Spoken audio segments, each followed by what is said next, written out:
Alright guys, JH6, welcome back to the channel. So we're going to do a quick Glock 43 update here. Took this gun to the range. I had a blast. I mean, the Glock 43 is just an excellent gun. I really enjoyed it. And I put a bunch of rounds downrange. Now, after I put all those rounds, typically what I do is that I record a little bit. I think I put the camera away, guys, because I want to have fun. You know, I want to enjoy my range time. And I'm not going to be with the camera recording every single thing that I do. So what I do again is that I put a bunch of rounds downrange.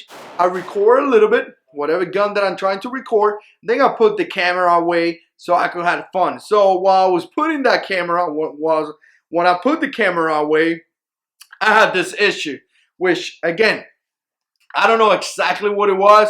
I'm sure it was just a one thing, you know, one-time thing kind of thing. But I want to show it to you guys because this is the first issue that I have with the Glock 43. So what I'm going to do is that I'm going to show you this one. And this is how it's supposed to be when the firing pin strike the bullet or strike the, you know, the back of the bullet back here. And then this one is the one that I had from the Glock 43. So again, I'm not an expert when it comes to these things, but what I see or what I can tell is that the firing pin kind of struck the bullet, kind of like on the side. Kind of looks like a rim fire. You know, kind of like when you shoot a 10-22 or a 22 LR. You know, it's a rim fire. It looks kind of like that. It didn't really got some stuff here in my hands. It didn't really hit in the middle. It hit on the side.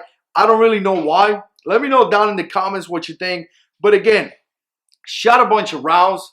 Probably lost count. But I shot a bunch of rounds.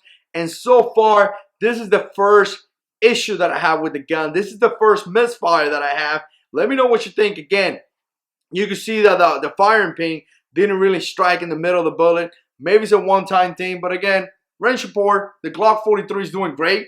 I really dig it. I really love it. You know, a lot of you guys talk about the MMP shield and, you know, MMP shield is better. Guys, I agree. The MMP shield is better, you know. Now, I wouldn't say better, but it's more affordable and it's a great gun as well. Now, the Glock 43 is an excellent gun as well, but it does cost a little bit more money. If you want one, you're going to have to put the money. If not, don't get one. Stay with the MMP shield. Again, the shield is a great pistol. But here's a quick range report. Glock 43 is doing great. If you want to buy one, I got to tell you guys, I really enjoy mine. 9 size is working really well. This is the first misfire that I have. Let me know what you think down in the comments. If you like this type of videos, click like, subscribe to this channel, share the videos, and God is in control.